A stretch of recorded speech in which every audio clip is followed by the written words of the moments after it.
Classes. Student, हम आज chapter 4 start कर रहे हैं। ये चैप्टर 4 जो है linear equation in two variable. इससे पहले आप जो क्लास 8th में जो इक्वेशन पढ़ चुके हैं, चैप्टर जो 2 था आपका क्लास 8th में इक्वेशन, तो वहाँ आप स्टडी कर चुके हैं इक्वेशन क्या होती है। आज हम स्टडी करेंगे लीनियर इक्वेशन। वहाँ आपने लीनियर इक्वेशन ही पढ़ा था, लेकिन आज हम लीनियर इक्वेशन इन जो है 2 वेरिएबल्स पढ़ेंगे। वहाँ पर आपने सिंगल वेरिएबल में पढ़ा था, अब डबल वेरिएबल के अंदर स्टडी करेंगे।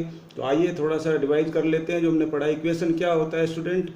Statement of equality having variable and number is called an equation. आपको ये जो है स्टेटमेंट बोलते हैं, मैथमेटिकल स्टेटमेंट। जैसे हम कह देते हैं कि अ नंबर जो है value of a number equals to 0, जैसे मैंने लिखा है देखिए। दूसरा मैं स्टेटमेंट बोलता हूँ 5 times of a number equals to 10, तो इसको जो है मैथमेटिकल फॉर्म में इस तरह से लिखा जाएगा 5 × x इक्वल टू 10। x वो नंबर है, ठीक है। तो इस तरह से हम जो स्टेटमेंट बोलते हैं उसको हमने लोअर क्लास में जो है उसको एल्जेब्रिक फॉर्म में लिखना सीखा था, और ये आपकी लीनियर इक्वेशन होती थी 1 वेरिएबल में। और इक्वेशन की पहचान क्या है? उसमें एक इक्वल टू का साइन होना चाहिए, दूसरी बात वेरिएबल होना चाहिए, तीसरी बात नंबर होना चाहिए। अगर ये तीनों मौजूद है तो बोलेंगे वो इक्वेशन है, नहीं तो नहीं है। अब आइए देखते हैं यहाँ पर कुछ और एग्जाम्पल। देखिए ये भी एक इक्वेशन है, इसमें जो है 2 पावर लिखी हुई है। ये अपनी जो है एक ज़्यादा पावर की इक्वेशन है, ये और ज़्यादा पावर की इक्वेशन है। इसमें भी इक्वल टू है, इसमें भी वेरिएबल है, इसमें भी नंबर। तो ये सब इक्वेशन जिसमें ये तीनों चीज़ मौजूद हो, ध्यान रखिए तीनों चीज़ होना ज़रूरी है। अब इसको देखिए, एक एग्जांपल मैं ले रहा हूँ यहाँ पर 2 + 6 जो कि जो है आपका क्या हो गया, ये 2 + 6 नहीं, हम यहाँ कर देते हैं 2 + 7। तो 2 + 7 देखिए जो है ग्रेटर होता है 8 से। क्या ये इक्वेशन है? ये जो स्टेटमेंट मैंने लिखा हुआ है मैथ्स की मैथमेटिकल स्टेटमेंट, क्या ये इक्वेशन है? नहीं है। क्यों? क्योंकि इसमें इक्वल टू का साइन भी नहीं है, वेरिएबल भी नहीं है। अब इसमें हम देख रहे हैं यहाँ पर जो है 6x + 7 > 0 है। तो यहाँ पर आप क्या देख रहे हैं कि जो वेरिएबल तो है, ठीक है, और नंबर भी है, लेकिन यहाँ इक्वल टू का साइन नहीं है। तो दोनों चीज़ जो है होना ज़रूरी है, तभी जो है वो इक्वेशन होती है। दो भी क्या, तीनों चीज़, इक्वल टू भी, वेरिएबल भी और नंबर भी, नहीं तो वो इक्वेशन नहीं है। अब इक्वेशन के जो टाइप्स होते हैं वो हम स्टडी करेंगे यहाँ पर। तो देखिए पहला है हमारा ये लीनियर इक्वेशन है, जो आप 8th में पढ़ चुके हैं, जिसकी डिग्री 1 होती है। डिग्री से मतलब है हाईएस्ट पावर। तो देखिए जिस इक्वेशन में हाईएस्ट पावर 1 होती है उसको क्या कहते हैं? लीनियर इक्वेशन कहते हैं। तो देखिए अपने यहाँ पर ये हाईएस्ट पावर इसकी 1 है। यहाँ पर देखिए ये भी लीनियर इक्वेशन है, लेकिन यहाँ पर जो आप देख रहे हैं कि ये लीनियर इक्वेशन जो है इसमें 2 वेरिएबल, एक x है एक y है, लेकिन पावर हाईएस्ट कितनी है? 1 ही है। तो ये भी लीनियर इक्वेशन है। और इसी तरह की इक्वेशन अब हम पढ़ने वाले हैं जिसमें जो है डबल वेरिएबल हो और हाईएस्ट पावर 1 हो। आगे देखिए ये क्वाड्रेटिक इक्वेशन है। ये सब इक्वेशन जो हम पढ़ रहे हैं उनकी जो है हाईएस्ट पावर के बेस पढ़ रहे हैं। इसमें हाईएस्ट पावर देखिए वेरिएबल की 2 है, इसलिए इसका नाम है क्वाड्रेटिक इक्वेशन। हाईएस्ट पावर का दूसरा नाम होता है डिग्री। डिग्री जिसकी 2 होती है या हाईएस्ट पावर 2 होती है उसको हम क्या कहते हैं? क्वाड्रेटिक इक्वेशन कहते हैं, ठीक है। अब आगे देखेंगे, और ये है क्यूबिक इक्वेशन। इसमें जो हाईएस्ट पावर आप देख रहे हैं कितनी है? 3 है, यानी कि डिग्री कितनी है इसमें? 3 है। तो जिसमें डिग्री या कह दो हाईएस्ट पावर 3 है उसको क्यूबिक कहते हैं, जिसमें 4 है उसको बाइक्वाड्रेटिक कहते हैं। तो ये तो हुआ डिग्री के बेस पर या हाईएस्ट पावर के बेस पर इक्वेशन के टाइप्स, ठीक है। अब हम आगे जो है वो देखेंगे। अगला जो हमारा जो टॉपिक है ये तो आपकी 4 इक्वेशन हो गई है, और उसके बाद है लीनियर इक्वेशन इन 2 वेरिएबल, जो कि हमारा ये चैप्टर है 9th के अंदर, लीनियर इक्वेशन इन 2 वेरिएबल। देखिए क्या है, तो आप तो ये तो समझ चुके हैं लीनियर इक्वेशन क्या होती है, जिसमें हाईएस्ट पावर 1 होती है, और 2 वेरिएबल में जो है कब कहलाती है? जब उसमें जो है डिफरेंट टाइप के 2 वेरिएबल मौजूद हो। तो देखिए लीनियर इक्वेशन,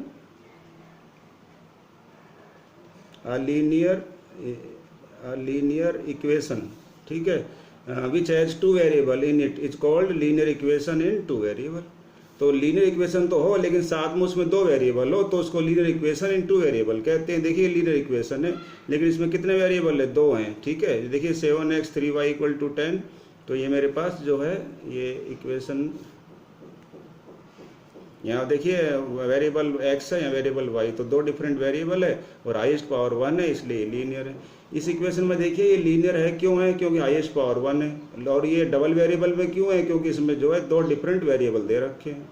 अगर यहाँ भी x आ जाता तो ये कहलाती 1 वेरिएबल में, अब अलग अलग है तो ये कहलाएंगे डिफरेंट वेरिएबल में, ठीक है। और ये जो इक्वेशन है लीनियर इक्वेशन डबल वेरिएबल में जो है, जब हम इसको लिखेंगे तो ये ध्यान रखें कि पहले x के टर्म लिखें, फिर y के टर्म लिखें और फिर उसके बाद कांस्टेंट लिखें और लास्ट में इक्वल टू 0 लिखना चाहिए। इससे ये क्या होता है, इसका स्टैंडर्ड फॉर्म बन जाता है। तो देखिए मैंने लिख दिया है यहाँ पर x का टर्म, फिर उसके बाद y वाले टर्म, फिर उसके बाद जो है बिना वेरिएबल वाले यानी जो है कांस्टेंट टर्म कहते हैं जिनमें वेरिएबल नहीं हो, तो ये कांस्टेंट टर्म है। और बाहर जो है साइन केवल प्लस का होना चाहिए। अगर आपका माइनस आ रहा है तो उसको ब्रैकेट के अंदर ले लो, बाहर क्या रहना चाहिए, प्लस। अब देखिए जनरल फॉर्म क्या होता है लीनियर इक्वेशन का, या जनरल फॉर्म का मतलब स्टैंडर्ड फॉर्म भी कह सकते हो। ये कह सकते हो कि फॉर्मूला क्या है, linear equation in two variable जो है बनाने का, linear equation in two variable, in two variable. तो देखिए ax plus B Y plus C equal to 0, ax plus B Y plus C equal to 0 ये है ना general form of linear equation in two variable. ये general form है। General form का मतलब एक तरह से आप ये समझिए, अगर आसान लैंग्वेज में बात करें तो ये फॉर्मूला है लीनियर इक्वेशन बनाने का टू वेरिएबल में। जैसे आपको कोई लीनियर इक्वेशन बनानी है टू वेरिएबल में, तो आप ए बी सी की वैल्यू डालते जाइए, आपके पास जो है इक्वेशन बनती जाएगी। अब ए बी सी की वैल्यू क्या डालनी है, तो मैंने लिखा है ए और बी और सी जो आप डालोगे और रियल नंबर होने चाहिए। दूसरी बात, ए और बी जो है 0 नहीं डाल सकते आप, ये रूल होता है। अगर आपने यहाँ 0 डाल दिया तो ये जो है 0 इंटू एक्स, तो ये तो सिंगल वेरिएबल रह जाएगा। ये देखिए अगर ये 0 डाल दिया तो भी सिंगल वेरिएबल रह जाएगा। तो डबल वेरिएबल बनाने के लिए ये दोनों 0 नहीं होना चाहिए, ये 0 हो सकता है सी। अगर सी 0 होगा तो भी देखो डबल वेरिएबल तो रहेंगे। तो डबल वेरिएबल में लीनियर इक्वेशन बनाने के लिए एक तरह का ये फॉर्मूला है। इसमें आप क्या करें, ए बी सी कुछ जो है कोई भी रियल नंबर डाल दो, आपकी इक्वेशन बन जाएगी। जैसे एग्जांपल लेते हैं, देखिए ये देखिए मैंने a इक्वल टू ले लिया है -6, b इक्वल टू लिया है √3/2। मैंने बोला आप कि a b c आप रियल नंबर ले सकते हैं। देखो एक मैंने a जो लिया है रियल नंबर क्या लिया है, मैंने लिया है इंटीजर, क्योंकि इंटीजर का भी कॉमन नाम रियल नंबर है। यहाँ मैंने क्या लिया है, इरेशनल नंबर, ये भी रियल नंबर है। यहाँ मैंने क्या लिया है, रेशनल नंबर, ये भी रियल नंबर है। तो आप कोई सा भी नंबर ले सकते हैं। रियल नंबर इंटीजर भी होते हैं, रियल नंबर रेशनल भी होते हैं, रियल नंबर इरेशनल भी होते हैं। तो कोई से भी जो है आप डिफरेंट टाइप के नंबर भी डाल सकते हैं। और चाहे तो सारे इंटीजर डाल लो, जैसे -6, 4 है ना, और यहाँ डाल लो 2, सारे इंटीजर भी डाल सकते हो। कोई भी जो है आप नंबर डाल सकते हो जो है, फिर आपकी वो लीनियर इक्वेशन बन जाएगी। तो देखिए ये मेरी इक्वेशन बनी है। ए पे मैंने ये डाला x लगा दिया, बी पे ये डाला y लगा दिया, और सी पे जो है वेरिएबल लगता नहीं है, ऐसे कैसे लिख दिया। अब ये फॉर्म जो इक्वेशन है स्टैंडर्ड फॉर्म में नहीं है। स्टैंडर्ड फॉर्म में कम मानते हैं जब बाहर जो है, यानी कह सकते हो बीच में जो है केवल प्लस का साइन हो। तो देखिए यहाँ पर जो है बाहर प्लस का साइन नहीं है, तो मैंने माइनस को अंदर ले लिया। यहाँ प्लस का साइन है, यहाँ मैंने नहीं लिया माइनस को अंदर, माइनस है भी नहीं। यहाँ माइनस अंदर है, तो हमने क्या किया, सॉरी बाहर है, इसको हमने अंदर ले लिया, और बाहर अपनी तरफ से आपको प्लस लगाना है। देखिए इनको मल्टीप्लाई करिए, वापस ये आ जानी चाहिए। अगर वापस ये आ रही है तो आपने ये सही बनाई है, नहीं तो गलत बनाई है। ये देखिए दोनों को मल्टीप्लाई करिए, ये आ गया, इसको मल्टीप्लाई करिए, ये आ गया। तो वापस अगर प्रीवियस जो इक्वेशन आ जाए तो आपने स्टैंडर्ड फॉर्म सही बनाया है। स्टैंडर्ड फॉर्म का मतलब क्या है कि आपके जो है ब्रैकेट्स में जो है ए बी और सी होने चाहिए, ए बी और सी ब्रैकेट्स में होने चाहिए, और बाहर जो है ब्रैकेट के प्लस साइन होना चाहिए। ठीक है, तो ये थे कॉन्सेप्ट इस चैप्टर 4 में। अब हम एक्सरसाइज 4.1 स्टार्ट करते हैं। देखिए आप अपने साथ एनसीईआरटी बुक साथ रखिए ताकि अच्छे से आप समझ सकें। तो उसमें आपको यहाँ जो क्वेश्चन दिया हुआ है प्रॉब्लम सम में, उसमें पेन की कॉस्ट नहीं है और नोटबुक की कॉस्ट नहीं है। पेन की कॉस्ट मैंने x मान ली है, नोटबुक की y मान ली है, और इनमें जो रिलेशन दे रखा है ये बोला है कि जो नोटबुक की जो कॉस्ट है वो पेन की ट्वाइस है। तो पेन की ट्वाइस, तो twice of pen equal to notebook. ठीक है, ये हमने लिख दिया अकॉर्डिंग टू क्वेश्चन। अब इसको हम जो है स्टैंडर्ड फॉर्म में लिखेंगे तो क्या करेंगे, देखिए y को मैं इधर ले गया तो ये बन गया 0 equal to 2x minus Y. लेकिन अभी स्टैंडर्ड फॉर्म नहीं है, स्टैंडर्ड फॉर्म में 2x माइनस वाई, और यहाँ स्टैंडर्ड फॉर्म जब मानते हैं जब है ना x का टर्म भी हो, y का भी हो और c भी हो। ठीक है, स्टैंडर्ड फॉर्म हमारी क्या होती है, स्टैंडर्ड फॉर्म हमारी होती है ये वाली, देखिए ax plus B Y plus C equal to 0। तो आप अगर इसको देखें तो देखिए इसमें ax है, इसमें बी वाई में b नज़र नहीं आ रहा है, और इसमें c भी नज़र नहीं आ रहा है। तो हमने क्या किया, अपने मन से c लिख दिया। क्या लिखेंगे, अपने मन से c लिखना पड़े तो 0 लिखेंगे। ठीक है, और कुछ नहीं लिख सकते। अगर c नहीं दे रखा है तो आप 0 ही लिख सकते हैं बस। तो आप जो है यहाँ पर देखिए a को मैंने सेपरेट कर दिया, b को सेपरेट कर दिया, b जो है -1 इंटू जो है 1 लिखा है मैंने, क्योंकि अगर कोई नंबर नहीं दे रखा हो तो 1 मानते हैं, और c मैंने 0 लिखा है। तो स्टैंडर्ड फॉर्म बन गया। इससे कंपेयर करिए, ये स्टैंडर्ड फॉर्म बन गया। स्टैंडर्ड फॉर्म कब मानते हैं, मैं दोबारा बता रहा हूँ आपको, जब उसके साथ जो है वेरिएबल के साथ ए, बी और सी जो है कांस्टेंट अलग दे रखे हों। अगला है क्वेश्चन नंबर 2। अब आपके पास क्वेश्चन नंबर 2 में जो है जो इक्वेशन दी हुई है x minus Y upon 5 minus 10 equal to 0, आपसे बोला गया है कि ए बी सी फाइंड करिए। तो ए बी सी फाइंड करने के लिए पहले इस इक्वेशन को इसी तरह से जनरल फॉर्म में हम लिखेंगे। तो writing in general form, general form क्या कहती है भाई, ए अलग नज़र दिखना चाहिए, कुछ नहीं है तो क्या मानते हैं 1, ठीक है, प्लस अब यहाँ पर भी जो है आपको क्या करना है, वेरिएबल को सेपरेट करना है और बी को अलग करना है। तो यहाँ कुछ नहीं है तो ऊपर 1 मानेंगे, तो -1/5, बाहर प्लस होना चाहिए इसलिए माइनस को अंदर लेंगे। बहुत सिंपल है, इस तरह से ध्यान रखें, बाहर जो है प्लस होना चाहिए, माइनस को अंदर लेंगे, 0 एज इट इज हो गया। अब इससे कंपेयर करिए इसको जब कंपेयर करोगे तो ए कितना हो गया 1, बी कितना हो गया -1/5, सी इतना हो गया। बड़ा आसान है, ये आंसर आ गए, ये देखो लिखा है मैंने कंपेयर करने पर, ठीक है, बहुत इजी चैप्टर है। आगे देखिए नंबर 8, इसमें कोई इक्वेशन दे रखी है 5 = 2x। तो ये भी इक्वेशन स्टैंडर्ड फॉर्म में नहीं, स्टैंडर्ड फॉर्म का नियम है कि पहले x के टर्म आएंगे, फिर y के आएंगे, फिर कांस्टेंट आएंगे, मतलब बिना वेरिएबल के आएंगे फिर थर्ड पे। तो पहले x का टर्म, फिर उसके बाद हमने इसको इधर कर दिया, देखिए ये कांस्टेंट हो गया, लेकिन इसमें y का टर्म तो है ही नहीं। तो हमने क्या किया, पहले इसमें जो है सेकंड नंबर पे 0 लिख लिया। अगर आपको अपनी तरफ से कोई जो है डिजिट डालनी हो तो 0 डालेंगे आप, जैसे मैंने यहाँ पर आपको बताया था ऊपर, ये देखिए ये बता रखा है 0 डाला था आपने, ठीक है। तो अभी यहाँ पे मैंने 0 डाल दिया है, सेकंड टर्म y दे नहीं रखा है। अब मैं 0 को 0 × y लिख देता हूँ तो वापस 0 ही तो आएगा, कोई फर्क तो पड़ता नहीं है y लिखने से, इसलिए मैंने यहाँ पर y भी लिख दिया।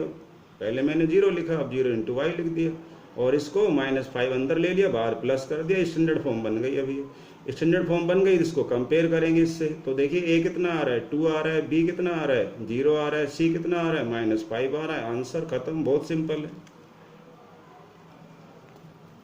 अब अगला है हमारे वो चैप्टर जो 4.4 है, उसका एक्सरसाइज 4.1 हम कंप्लीट कर चुके हैं, ये एक्सरसाइज 4.2 है। इसमें हमारा जो अगला कॉन्सेप्ट है सॉल्यूशन निकालना ऑफ अ लीनियर इक्वेशन। आपको लीनियर इक्वेशन दे रखी है डबल वेरिएबल में। जब भी ये लीनियर इक्वेशन लिखी जाए अब चैप्टर 4 में, तो आप ध्यान रखेंगे लीनियर इक्वेशन कौन सी वाली, डबल वेरिएबल वाली। अगर आपको डबल वेरिएबल में लीनियर इक्वेशन दे रखी है तो उसके सॉल्यूशंस निकालना हो तो कैसे निकालते हैं, ठीक है, या उसके सॉल्यूशंस क्या होते हैं, ठीक है। जैसे आपने लोअर क्लास में पढ़ा कि भाई 4x = 8 दे रखा है, तो इसमें ये जो इक्वेशन है 1 वेरिएबल में, लीनियर इक्वेशन है, ये 1 वेरिएबल में है, इसका सॉल्यूशन क्या होता है 8/4 2 हो गया। तो सॉल्यूशन किसे कहते हैं, जो वेरिएबल x की जो वैल्यू होती है उसको सॉल्यूशन कहते हैं। अब हम यहाँ पर सॉल्यूशन निकालेंगे लीनियर इक्वेशन इन 2 वेरिएबल में, तो हम जो है क्या करेंगे, x और y जो 2 वेरिएबल है उनकी जो वैल्यूज आएंगी उनको सॉल्यूशन कहेंगे। और निकालते कैसे हैं, देखिए ऐसा पेयर जो है वैल्यू का, x और y की वैल्यू का ऐसा पेयर जो क्या करता है, सेटिस्फाई करता है गिवन इक्वेशन को, उसे हम क्या कहते हैं, सॉल्यूशन पेयर कहते हैं। गिवन लीनियर इक्वेशन की क्या कहते हैं, उसको सॉल्यूशन पेयर कहते हैं। एग्जाम्पल है 3x - 2y = 7, ठीक है। तो अब ये देखिए 3x - 2y = 7 में आप क्या देख रहे हैं कि यहाँ पर जो है हम x = 5 डालते हैं, y = 4 डालते हैं। यदि इनको डालने पर जो है LHS साइड में अगर हमारे पास RHS साइड आ जाती है तो हम बोलेंगे कि ये जो है जो x की वैल्यू और y की वैल्यू जो दी हुई है ये इसका सॉल्यूशन है। अगर ये ऐसा हो जाता है तो देखिए मैं डाल रहा हूँ इसमें 3 × 5 2 × 4, तो ये मेरे पास आ रहा है 15 - 8 तो 7 आ गया। तो यानी कि राइट हैंड साइड आ चुकी है। अगर जो है वेरिएबल्स की वैल्यू डालने पर लेफ्ट साइड में राइट हैंड साइड आ जाती है तो उन वेरिएबल्स की वैल्यू को हम सॉल्यूशन कहेंगे, ठीक है। तो ये तो हुआ कि जो सॉल्यूशंस दे रखे हैं पहले से ही, तो आपको चेक करना हो कि वो सॉल्यूशन सही है या गलत है, तो इसलिए आप क्या करेंगे, उन वैल्यूज़ को उसमें डाल देंगे लेफ्ट हैंड साइड में और चेक करिए राइट हैंड साइड आ रही है कि नहीं। अगर आ जाए तो सिंपल है, ये सॉल्यूशन है, नहीं तो नहीं है, ठीक है। तो मैंने देखो यही लिखा है, यस 5 और 4 है ये इसका एक जो है पेयर है सॉल्यूशन का। ये एक पेयर क्यों लिखा है, क्योंकि जो कोई लीनियर इक्वेशन दे रखी है आपकी डबल वेरिएबल में उसके मैनी सॉल्यूशन हो सकते हैं। जैसे मैंने 5 और 4 डाला है, ऐसे कुछ और नंबर भी मैं यहाँ डाल सकता हूँ और आंसर वापस 7 आ जाएगा। तो कुछ और जो मैं पेयर डालूंगा, x की कुछ और वैल्यू और y की जो कुछ और वैल्यू डालूंगा, वो भी इसका जो है सॉल्यूशन का पेयर कहलाएगा। तो फिर 2 पेयर हो जाएंगे सॉल्यूशन के। ऐसे में तीसरा पेयर डालता हूँ, दोबारा 7 आ जाए तो 3 पेयर हो जाएंगे। तो ऐसे ध्यान रखिए स्टूडेंट, इसमें बहुत सारे जो है मैनी सॉल्यूशन, इनफाइनाइट सॉल्यूशन हो सकते हैं। ये मैंने लिखा है, देखिए, similarly an equation has infinite pair of solution X for, क्योंकि every real value of X there exist other value of Y. मतलब क्या हुआ, ये देखिए जैसे हमने इसी इक्वेशन को दोबारा लिखा है, इसमें क्या किया हमने, जो है y को एक तरफ किया, x और नंबर को दूसरी तरफ कर लिया। अब हमने क्या किया कि y का जो कोफिशिएंट है उससे इसको डिवाइड कर दिया। अब मैं यहाँ पर क्या कर रहा हूँ कि x की कोई वैल्यू डाल रहा हूँ अपने मन से, जैसे मान लो मैंने 1 डाल दिया, ठीक है, प्लस का 1 डाला तो 3, तो इंटू 1 क्या होता है, 3 होता है। और इसमें -7 लिखा हुआ है, तो 3 - 7 क्या हो जाएगा, -4। -4 को 2 से डिवाइड करेंगे तो क्या आएगा, -2 आएगा। तो जब मैं x = 1 डालता हूँ तो मेरे पास y की वैल्यू कितनी आती है, y की वैल्यू मैंने डाली नहीं है, y की वैल्यू कितनी आई है, -2 आई है, ठीक है। तो हम इस तरह से x की वैल्यू बदल बदल के बार बार डालते जाएंगे, तो y की वैल्यू भी बदल बदल के बार बार नई नई आती जाएंगी। तो इस तरह से ये मैंने एक पेयर और निकाल दिया, ठीक है। तो ऐसे ही एक पेयर निकाल दिया, एक पेयर मैं ऐसे और निकाल सकता हूँ। देखिए मैं x = मान लो यहाँ -1 डाल देता हूँ, तो ये -3 - 7 -10 हो जाएगा। -10 को 2 से डिवाइड करेंगे तो y क्या आ जाएगा, -5 आ जाएगा। इस तरह से हम जो है इसमें बार बार x की वैल्यू को बदल बदल के, y की बदल बदल के नई नई वैल्यू प्राप्त कर सकते हैं। तो ये एक पेयर हो गया, फिर ये 2 पेयर हो गया। ऐसे इसके इनफाइनाइट पेयर निकाल सकते हैं, 1 2 3 4 5 100 नहीं, इनफाइनाइट पेयर निकाल सकते हैं। तो एक जो मेरे पास इक्वेशन होती है ये डबल वेरिएबल में, उसके इस तरह से कितने पेयर हो सकते हैं सॉल्यूशन के, इनफाइनाइट पेयर हो सकते हैं, ध्यान रखें।